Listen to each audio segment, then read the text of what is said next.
Hello बच्चों, क्या हाल चाल।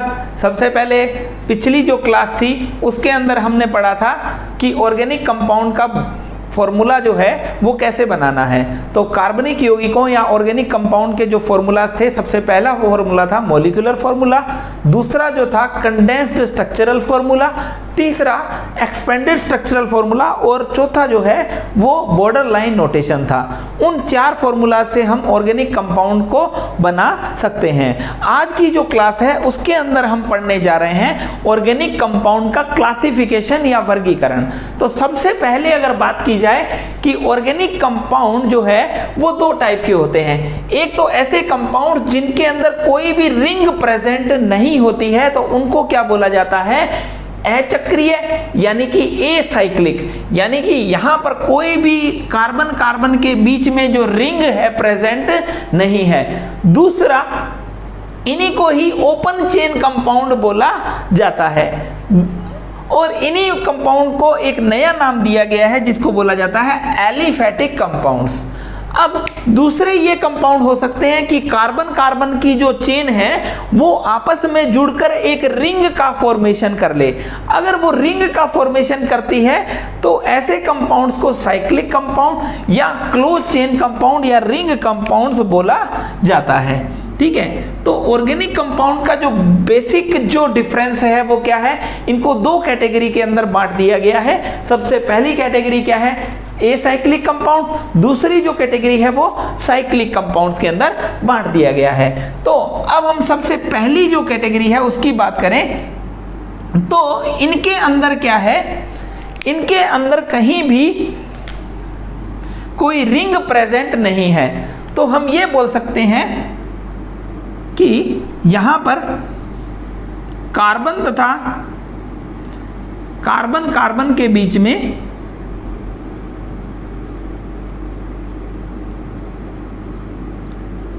कोई वलय संरचना उपस्थित नहीं है। संरचना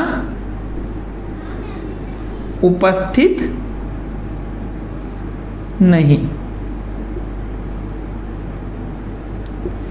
यानी कि इनको क्या बोला जाएगा, इनके अंदर कोई भी रिंग प्रेजेंट नहीं है। तो जब रिंग प्रेजेंट नहीं है तो इनको क्या बोला जाएगा, इसी कारण इनको क्या बोला जाता है, ओपन चेन। इनको क्या बोला जाएगा, ओपन चेन कंपाउंड, यानी कि इसे क्या बोला जाएगा, खुली श्रृंखला वाले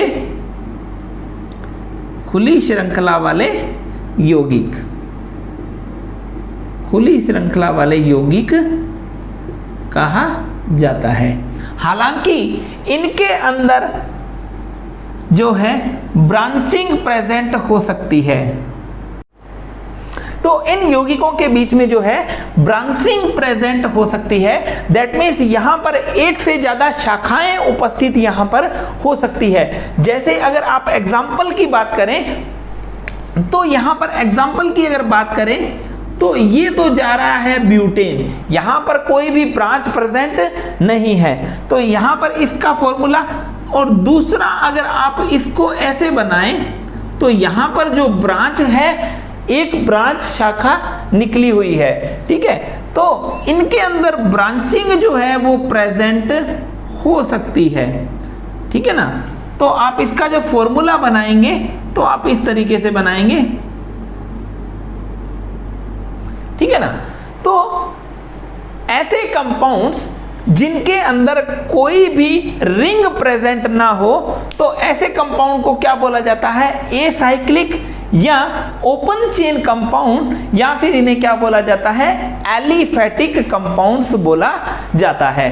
तो ऐसे कंपाउंड्स की प्रॉपर्टीज क्या है कि कार्बन कार्बन के बीच में कोई भी वलय संरचना उपस्थित नहीं होती है। इन कंपाउंड्स के अंदर जो चेन है वो खुली हुई रहती है, इसी कारण इन्हें क्या बोला जाता है, खुली श्रृंखला वाले यौगिक बोला जाता है। इनके अंदर कोई भी रिंग तो प्रेजेंट नहीं होगी, लेकिन यहां पर कोई ना कोई ब्रांचिंग प्रेजेंट हो सकती है। जरूरी नहीं है कि होगी, लेकिन ब्रांचिंग प्रेजेंट हो सकती है।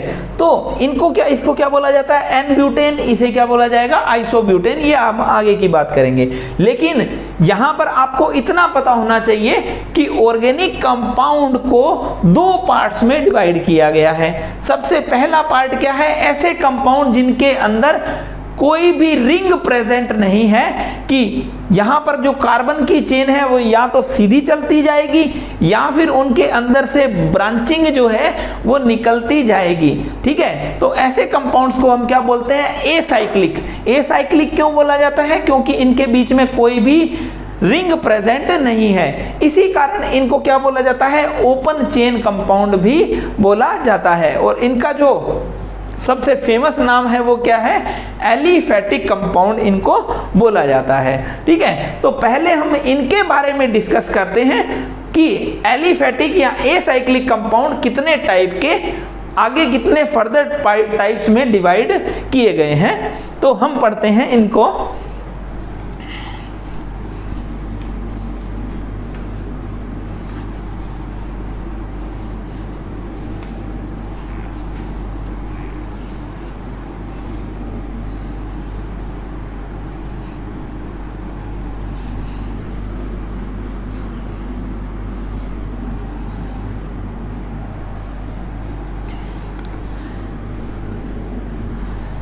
सबसे पहला जो पार्ट पढ़ रहे हैं वो कौन सा पार्ट है, वो है एसाइक्लिक,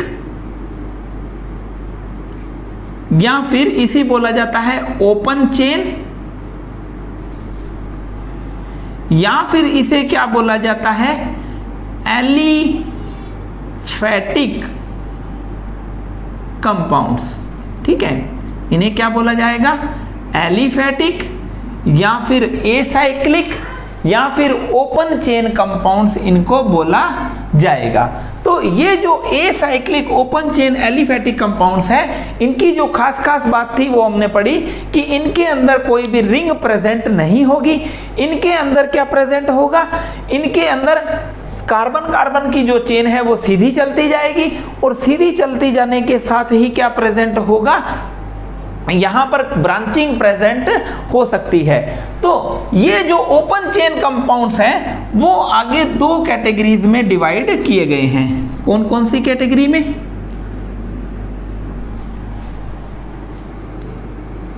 सबसे पहले तो इनको बांटा गया है, इनको बोलते हैं हम सैचुरेटेड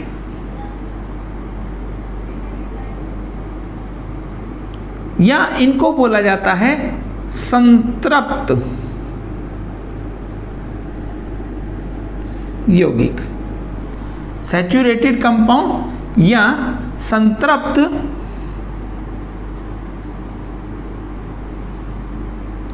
यौगिक।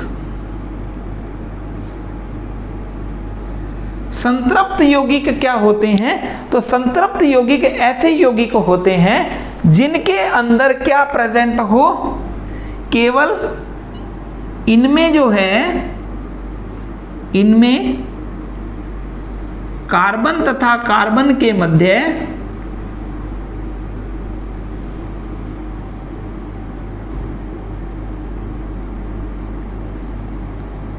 केवल एकल बंध उपस्थित होता है, एकल बंध उपस्थित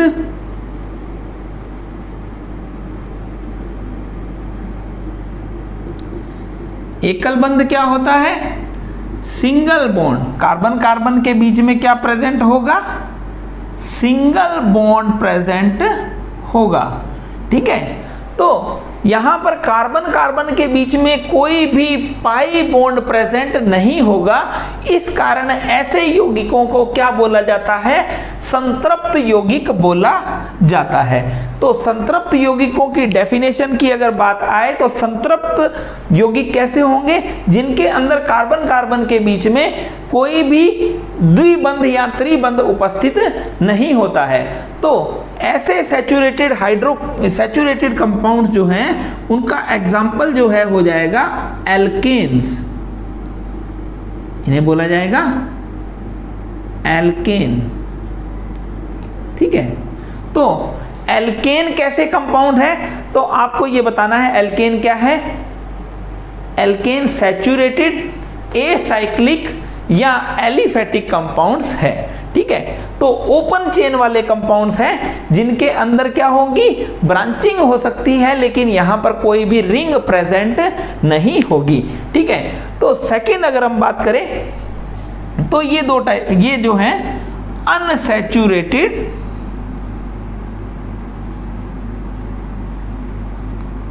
कंपाउंड्स,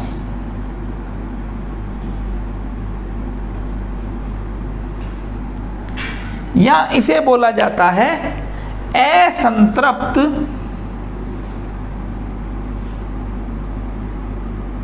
यौगिक।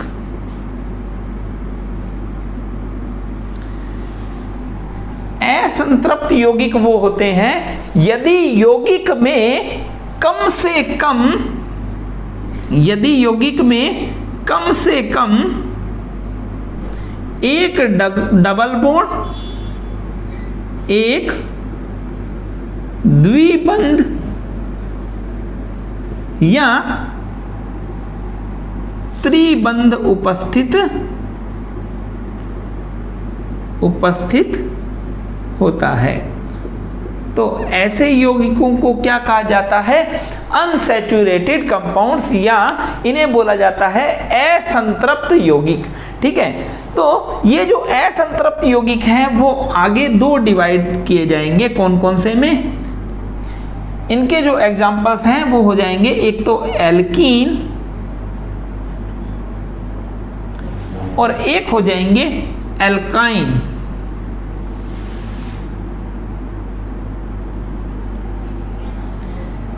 एक तो बोल दिया जाएगा एल्कीन और दूसरा हो जाएगा एल्काइन। ठीक है, तो एल्कीन्स की अगर बात की जाए तो एल्कीन का फॉर्मूला कैसा होगा, CnH2n, जबकि एल्काइंस का फॉर्मूला कैसा होगा, एल्काइंस का फॉर्मूला होगा CnH2n-2। ठीक है, तो हम यहां पर बात कर रहे हैं कि सबसे पहले कौन से कंपाउंड्स की बात कर रहे हैं, ओपन चेन कंपाउंड्स की बात कर रहे हैं।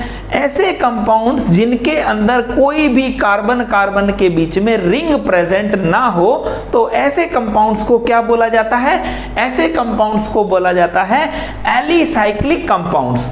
और ये एलिसाइक्लिक या एलिफेटिक कंपाउंड्स, अगर इन एलिफेटिक कंपाउंड्स की बात करें तो ये जो एलिफेटिक कंपाउंड्स होंगे वो क्या होंगे, या तो होंगे सैचुरेटेड या होंगे अनसैचुरेटेड। अगर ये सैचुरेटेड होंगे तो कार्बन कार्बन के बीच में क्या प्रेजेंट होगा, ओनली सिग्मा बॉन्ड प्रेजेंट होगा। ठीक है, तो यहां पर कभी भी कार्बन कार्बन के बीच में डबल बॉन्ड या ट्रिपल बॉन्ड प्रेजेंट नहीं होगा। जबकि असंतृप्त या अनसैचुरेटेड का कंपाउंड की बात की जाएगी तो ऐसे यौगिकों में कम से कम एक द्विबंध या त्रिबंध उपस्थित होगा। तो एल्कीन का फॉर्मूला अगर बनाया जाए तो एल्कीन के अंदर क्या प्रेजेंट होता है, एक डबल बॉन्ड प्रेजेंट होगा, जबकि एल्काइन में क्या प्रेजेंट होगा, एक ट्रिपल बॉन्ड यहां पर प्रेजेंट होगा। तो हम बात कर रहे हैं ऑर्गेनिक कंपाउंड के क्लासिफिकेशन की।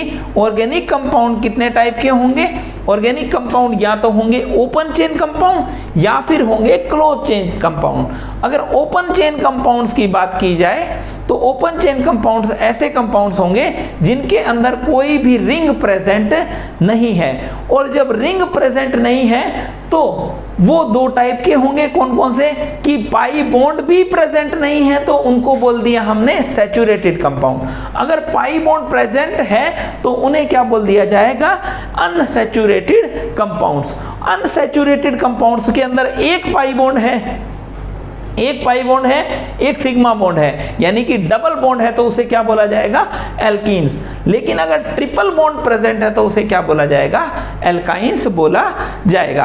अब हम इनको फर्दर डिस्कस करते हैं कि एल्केन, एल्कीन एंड एल्काइंस जो आप 10th क्लास में पढ़ के आए हैं, इनका फर्स्ट मेंबर कौन होता है और इनके अंदर किस टाइप की बॉन्डिंग होगी। उसके बाद हम चलेंगे कौन से पर, उसके बाद हम चलेंगे क्लोज चेन कंपाउंड या बंद श्रृंखला वाले यौगिकों। तो बच्चों सैचुरेटेड और अनसैचुरेटेड हाइड्रोकार्बन की बात की जाए तो ये तीनों के तीनों ही क्या हैं, ये तीनों ही ओपन चेन हाइड्रोकार्बन्स हैं। दैट मीन्स इनके अंदर कोई भी रिंग प्रेजेंट नहीं है, ठीक है। लेकिन ओपन चेन कंपाउंड्स के अंदर इनमें सिर्फ और सिर्फ क्या होंगे, सैचुरेटेड हाइड्रोकार्बन बोल रहे हैं। दैट मीन्स इनमें क्या होंगे, ओनली सिग्मा बॉन्ड प्रेजेंट होंगे। तो सिग्मा बॉन्ड जब प्रेजेंट होंगे तो इनकी स्ट्रक्चर जो होगी, कार्बन कार्बन के बीच में सिग्मा बॉन्ड होगा, ठीक है, एक ही बॉन्ड होगा। तो एक बॉन्ड होगा तो कार्बन की वैलेंसी कितनी होती है, 4। तो आप क्या बनाएंगे, 3 वैलेंसीज को इस तरीके से फ्री रख देंगे, है ना। दैट मीन्स इसके अंदर जो बॉन्डिंग है एल्केन में, जो बॉन्डिंग है वो इस तरीके से शो कर दी जाएगी। यानी कि इन जो वैलेंसीज है इस पर क्या आ सकता है, H आ सकता है या फिर क्या आ सकता है, कार्बन आ सकता है। तो इनको क्या बोलते हैं हम, सैचुरेटेड हाइड्रोकार्बन। सैचुरेटेड हाइड्रोकार्बन क्यों बोला जाता है, क्योंकि इनमें कार्बन कार्बन के बीच में कभी भी डबल बॉन्ड या ट्रिपल बॉन्ड प्रेजेंट नहीं है।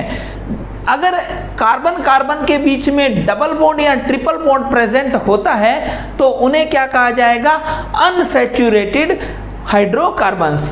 तो इनको हम बोल रहे हैं अनसैचुरेटेड हाइड्रोकार्बन्स। अनसैचुरेटेड हाइड्रोकार्बन्स में क्या होगा, अनसैचुरेटेड हाइड्रोकार्बन्स में यहां पर अगर एल्कीन की बात की जाए तो कार्बन कार्बन के बीच में एक डबल बॉन्ड प्रेजेंट होगा।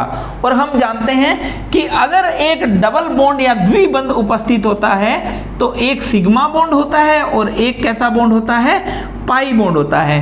अब आप कार्बन की वैलेंसी फुल करेंगे तो 4 वैलेंसी होती है, 2 तो इधर जुड़ी हुई है और 2 यहां पर अटैच्ड रहेगी, है ना। तो इस तरीके से आप इनकी स्ट्रक्चर को बना सकते हैं, ठीक है। अब देखिए अनसैचुरेटेड हाइड्रोकार्बन में एल्काइन की बात की जाए तो कार्बन कार्बन के बीच में क्या प्रेजेंट है, ट्रिपल बॉन्ड या त्रिबंध उपस्थित है। जब त्रिबंध उपस्थित है तो कार्बन की वैलेंसी क्या है, 4, तो एक वैलेंसी ही इधर फ्री होगी, ठीक है। तो ये एल्केन, एल्कीन और एल्काइन की अगर बात करें तो इनका जो फॉर्मूला है वो क्या आ रहा है, CnH2n+2 आ रहा है। जबकि एल्कीन का फॉर्मूला क्या आ रहा है, CnH2n, यानी कि इससे 2 हाइड्रोजन कम आ रहे हैं, ठीक है ना। अब अगर हम यहां एल्कीन से एल्काइन की ओर बात चलें तो 2 हाइड्रोजन हमने और कम कर दिए।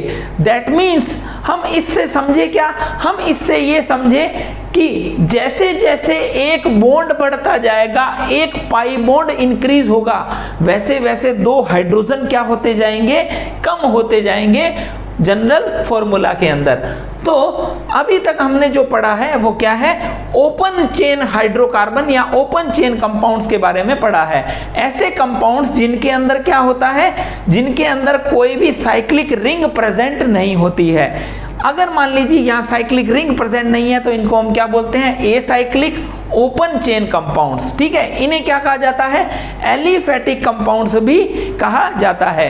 अब देखिए एलिफेटिक कंपाउंड्स के अंदर अगर ऐसे कंपाउंड्स हो जिनमें only carbon and hydrogen he present हो तो उन्हें क्या कहा जाएगा, हाइड्रोकार्बन। दैट मीन्स ये तीनों क्या हैं, हाइड्रोकार्बन्स हैं, क्योंकि इनका फॉर्मूला देख लीजिए, यहां पर क्या कार्बन और हाइड्रोजन, यहां भी कार्बन और हाइड्रोजन, यहां भी कार्बन और हाइड्रोजन ही प्रेजेंट है और कुछ भी प्रेजेंट यहां पर नहीं है। तो सबसे पहले तो आपको यह चीज ध्यान रखनी होगी कि ऑर्गेनिक कंपाउंड किसे कहा जाता है या कार्बनिक यौगिक किसे कहा जाता है। तो कार्बनिक यौगिक वो होते हैं हाइड्रोकार्बन और उनके व्युत्पन्नों को क्या कहा जाता है, ऑर्गेनिक कंपाउंड्स। तो ये तीनों क्या हैं, हाइड्रोकार्बन्स हैं। क्यों, क्योंकि उनके अंदर कार्बन और हाइड्रोजन ही उपस्थित है। अब अगर मान लीजिए कार्बन कार्बन एकल बंध द्वारा बंधित हैं, ठीक है, सिंगल बॉन्ड द्वारा बंधित हैं, तो इन्हें क्या कहा जाएगा, एल्केन्स या सैचुरेटेड हाइड्रोकार्बन, सैचुरेटेड हाइड्रोकार्बन। अगर मान लीजिए यहां पर बहुबंध उपस्थित है जिसको हम बोलते हैं डबल बॉन्ड या ट्रिपल बॉन्ड, ठीक है, तो उसे कहा जाएगा असंतृप्त हाइड्रोकार्बन। दैट मीन्स आपसे पूछे कि एल्कीन, एल्काइन, एल्केन, ठीक है, इन तीनों में से अनसैचुरेटेड हाइड्रोकार्बन कौन है, तो एल्कीन्स और एल्काइंस जो है वो अनसैचुरेटेड हाइड्रोकार्बन है, ठीक है। और यहां पर आपने इनका फॉर्मूला जो है वो देख लिया। अब देखिए यहां पर अगर आप बॉन्डिंग की बात करें तो हम यहां बोल सकते हैं कि कार्बन कार्बन के बीच में क्या होगा, एकल बंध होगा। कैसा बंध होगा, एकल बंध, या जिसको आप बोलते हैं सिंगल बॉन्ड, ठीक है। ओनली क्या प्रेजेंट होंगे, कार्बन कार्बन के बीच में सिंगल बॉन्ड प्रेजेंट होंगे। जबकि यहां पर आप बात करेंगे तो कार्बन और कार्बन के बीच में क्या प्रेजेंट होगा, डबल बॉन्ड। कार्बन और कार्बन के बीच में, कार्बन तथा कार्बन के मध्य क्या उपस्थित होगा, द्विबंध उपस्थित होगा। जबकि अगर ट्रिपल बॉन्ड की बात करेंगे तो कार्बन तथा कार्बन के मध्य त्रिबंध उपस्थित होगा। तो बच्चे आज की क्लास में आपने क्या पढ़ा है, आज की क्लास में आपने अभी तक जो है वो ओपन चेन कंपाउंड्स के बारे में हमने, हाँ जी बच्चों, तो अभी तक जो है हमने पढ़ा था ऑर्गेनिक कंपाउंड या कार्बनिक यौगिकों का क्लासिफिकेशन, जिसके अंदर हमने पढ़े हैं ओपन चेन वाले कंपाउंड्स। तो ओपन चेन वाले कंपाउंड्स कैसे होंगे, ऐसे कंपाउंड्स होंगे जिनके अंदर क्या होगा, रिंग प्रेजेंट नहीं होगी, या तो कार्बन की सीधी चेन होगी या फिर ब्रांचिंग प्रेजेंट होगी। तो ऐसे कंपाउंड्स को हम क्या बोलते हैं, ऐसे यौगिकों को हम कहेंगे ओपन चेन या खुली श्रृंखला वाले विवृत श्रृंखला युक्त, या फिर इन्हें बोला जाएगा अचक्रीय, या फिर इन्हें एलिफेटिक यौगिक कहा जाता है। ये जो एलिफेटिक यौगिक है वो दो टाइप के होंगे। कौन कौन से होंगे, एक तो सैचुरेटेड यानी कि संतृप्त, और दूसरे होंगे असंतृप्त यौगिक। जो संतृप्त यौगिक होंगे उनके अंदर कार्बन कार्बन के मध्य कैसा होगा, केवल सिग्मा बॉन्ड उपस्थित होगा। तो यहां तक का हम पढ़ चुके थे। अब हम बात कर रहे हैं क्लोज चेन कंपाउंड्स की। तो क्लोज चेन कंपाउंड्स की अगर बात की जाए तो जो क्लोज चेन कंपाउंड्स की बात की जाए तो इन्हें बोला जाता है क्लोज चेन या संवर्त श्रृंखला या चक्रीय या वलय युक्त यौगिक। तो वलय युक्त यौगिकों की अगर विशेषता लिखी जाए तो सबसे पहली विशेषता क्या है कि इन यौगिकों के मध्य, इन यौगिकों में कार्बन परमाणु जो है आपस में संयुक्त होकर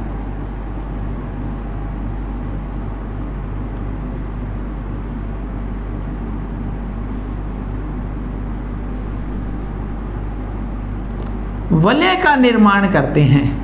किसका निर्माण करेंगे, वलय का निर्माण करते हैं। यानी इन यौगिकों में क्या होगा, इन यौगिकों में कार्बन कार्बन आपस में अटैच्ड होके क्या बनाएंगे, रिंग का फॉर्मेशन यहां पर कर लेंगे। जैसे मान लीजिए आपको दिया जाए, आपको ये दिया जाए कंपाउंड, अगर ब्यूटेन है, अगर ये स्ट्रेट चेन जा रहा है, ठीक है, या फिर इसके अंदर ब्रांचिंग प्रेजेंट है, ठीक है, तो इनको क्या कहा जाएगा, इनको कहा जाएगा अचक्रीय यौगिक, क्योंकि यहां पर कोई भी साइकिल प्रेजेंट या वलय का निर्माण नहीं हो रहा है।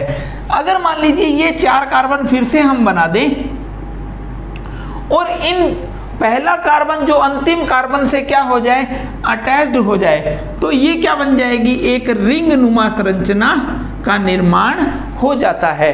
तो ऐसे यौगिकों को कहा जाता है क्लोज चेन या साइक्लिक या वलय युक्त यौगिक बोला जाता है। ठीक है, तो ये जो वलय है, हो सकता है कम से कम जो ये वलय होगी वो 3 मेंबर्ड के बीच में होगी, कि 2 कार्बन के मध्य कोई भी वलय का निर्माण नहीं हो सकता है। तो सबसे छोटी जो वलय होगी वो 3 कार्बन की होगी। उससे ज्यादा जो कार्बन जो है वो अटैच्ड होते जाएंगे, उससे रिंग का फॉर्मेशन होता जाएगा। तो यहां पर जो ये है, इन्हें क्या कहा जा रहा है, संवर्त श्रृंखला या चक्रीय युक्त यौगिक। ठीक है, तो एग्जांपल ये जो है कि इस तरीके से रिंग बन जाए, हो सकता है इस तरीके से रिंग बन जाए, 4 मेंबर्ड 5 मेंबर्ड जो रिंग, यहाँ पर ये जो सदस्यों की संख्या कितनी है, 1 2 और 3। यहाँ पर सदस्यों की संख्या कितनी है, 1 2 3 और 4। यहाँ पर सदस्यों की संख्या कितनी है, 1 2 3 4 और 5। तो ये जो है 3 सदस्यीय रिंग, ये 4 सदस्यीय रिंग और ये 5 सदस्यीय रिंग का निर्माण यहाँ पर हो रहा है। अब ये जो रिंग नुमा कंपाउंड जो हैं वो 2 टाइप के होते हैं। कौन कौन से, एक तो होता है होमोसाइक्लिक, एक तो होगा होमोसाइक्लिक और दूसरा होगा हेटेरोसाइक्लिक। तो सबसे पहले हम बात कर रहे हैं होमोसाइक्लिक या सबसे पहले हम बात कर रहे हैं होमोसाइक्लिक कंपाउंड्स की। होमोसाइक्लिक या इन्हें बोला जाता है समचक्रीय यौगिक। समचक्रीय यौगिक। तो अगर बच्चों समचक्रीय यौगिकों की बात की जाए तो होमोसाइक्लिक कंपाउंड जो है उनके अंदर जो वलय का निर्माण होगा वो केवल कार्बन परमाणुओं द्वारा होगा। तो हम ये बोल सकते हैं वलय का जो निर्माण है, निर्माण केवल कार्बन परमाणुओं द्वारा होता है।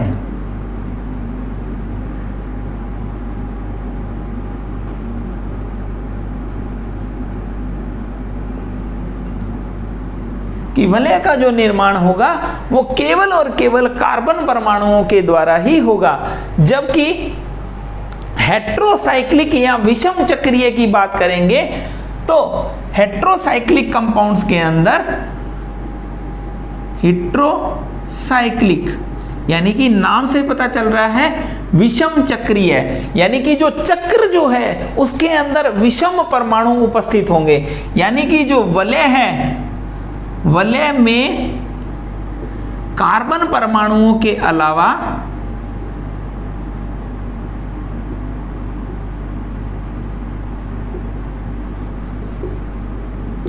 अन्य परमाणु भी उपस्थित हो सकते हैं।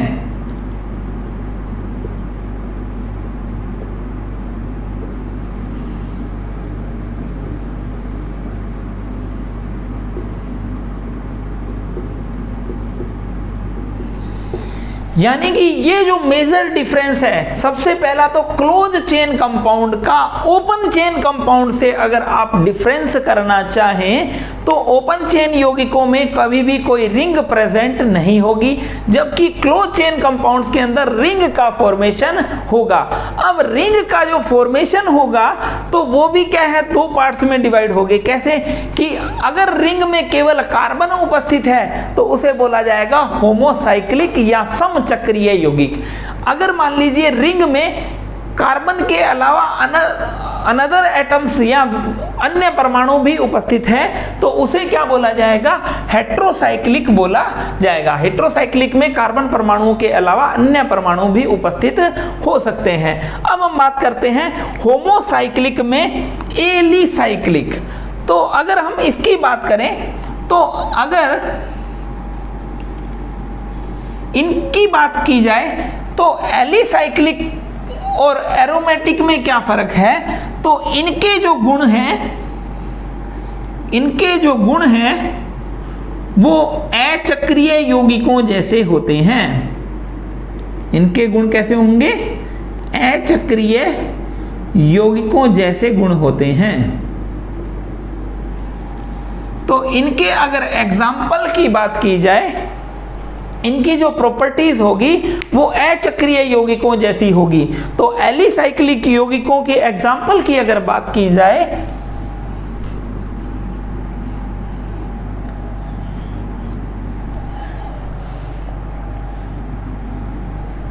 हम बात कर रहे हैं होमोसाइक्लिक एलिसाइक्लिक,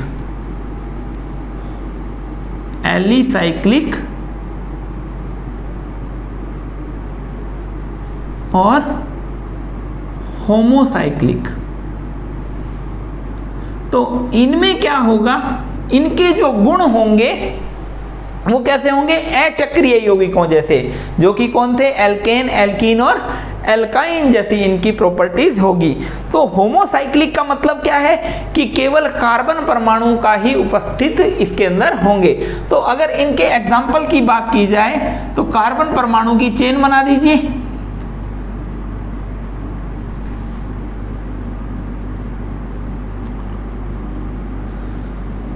तो इनके जो गुण होंगे वो कैसे होंगे, इसके गुण प्रोपेन जैसे, इसके ब्यूटेन जैसे और इसके पेंटेन जैसे गुण होंगे। तो इन्हें क्या कहा जाता है, साइक्लो प्रोपेन, इसे कहा जाएगा साइक्लो ब्यूटेन, और ये होगा साइक्लो पेंटेन। तो ये जो साइक्लिक कंपाउंड्स होंगे यानी चक्रीय जो यौगिक होंगे ये वाले, इनकी जो गुण होंगे वो अचक्रीय यौगिकों जैसे ही होते हैं। अब देखिए एरोमेटिक यौगिक, तो यहां पर एक ही चीज ध्यान में रखनी है कि ये हकल के नियम का पालन करते हैं। ये किसके नियम का पालन करते हैं, हकल के नियम का पालन करते हैं। और इनके अगर बात की जाए तो इनके गुण अचक्रीय यौगिकों जैसे नहीं होंगे और इनका स्थायित्व जो है बहुत ही ज्यादा होगा। तो इनके अगर एग्जाम्पल की बात की जाए तो क्या हो जाएगा, बेंजीन। बेंजीन जो है वो क्या हो जाएगा, होमोसाइक्लिक तो है, दैट मीन्स उसके अंदर क्या है, ओनली कार्बन प्रेजेंट है, लेकिन इनकी प्रॉपर्टीज एल्कीन जैसी बिल्कुल भी नहीं है। तो इन्हें क्या कहा जाएगा, होमोसाइक्लिक। होमोसाइक्लिक में एरोमेटिक इनको कहा जाएगा। हकल का जो नियम है वो आपको आगे बताया जाएगा कि एरोमेटिक यौगिक क्या होते हैं उसके अंदर। अभी हम क्या दे रहे हैं, इसका सिर्फ एक ब्रीफ रिव्यू आप लोगों को दे रहे हैं। अब देखिए हेट्रोसाइक्लिक यौगिकों की अगर बात की जाए तो हेट्रोसाइक्लिक में अभी हमने कहा कि ऐसे यौगिक जिनमें रिंग के अंदर क्या हो, रिंग के अंदर कार्बन के अलावा अनदर एटम्स या विषम परमाणु उपस्थित हो, तो उन्हें क्या कहा जाएगा, हेट्रोसाइक्लिक यौगिक कहा जाता है। हेट्रोसाइक्लिक में एलिसाइक्लिक जो होंगे वो इनके जैसे, इनके गुण कैसे होंगे, एलिफेटिक यौगिकों जैसे होते हैं। तो अगर मान लीजिए एलिसाइक्लिक में हेट्रोसाइक्लिक की बात की जाए, एलिसाइक्लिक में एलिसाइक्लिक हेट्रोसाइक्लिक की बात की जाए तो इनके जो एग्जाम्पल्स हैं वो कैसे हो जाएंगे, वो ऐसे हो जाएंगे। एलिसाइक्लिक में 3 मेंबर्ड रिंग और बीच में क्या आ जाए, ऑक्सीजन आ जाए। 4 मेंबर्ड रिंग, नाइट्रोजन आ जाए, ठीक है। और ये इस तरीके से, ठीक है ना, ये डबल बॉन्ड मत बनाना बच्चे, ठीक है। इसे क्या बोला जाएगा, टेट्राहाइड्रोफ्यूरेन बोला जाता है। तो इस तरीके के जो यौगिक होंगे इन्हें क्या कहा जाएगा, एलिसाइक्लिक और हेट्रोसाइक्लिक बोला जाएगा। अब हेट्रोसाइक्लिक में एरोमेटिक जो यौगिक होंगे ये भी हकल के नियम का पालन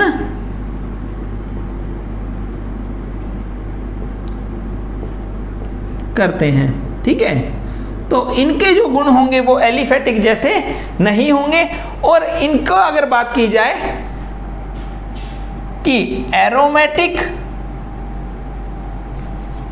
हेट्रोसाइक्लिक एरोमेटिक की बात की जाए, हेट्रोसाइक्लिक एरोमेटिक की बात की जाए तो कंपाउंड कैसे हो जाएंगे, ये देखना, ये हो जाएगा फ्यूरेन, इसे बोला जाएगा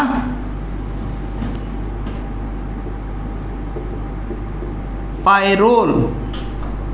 ठीक है, तो ये क्या है, हकल के नियम का पालन करेंगे और हेट्रोसाइक्लिक हैं और एरोमेटिक यौगिक हैं। तो आज हमने क्या किया, कार्बनिक यौगिकों का वर्गीकरण हमने कंप्लीट कर लिया है। ठीक है, बाकी हम नेक्स्ट क्लास में कंप्लीट करेंगे। ओके बेटा, थैंक यू।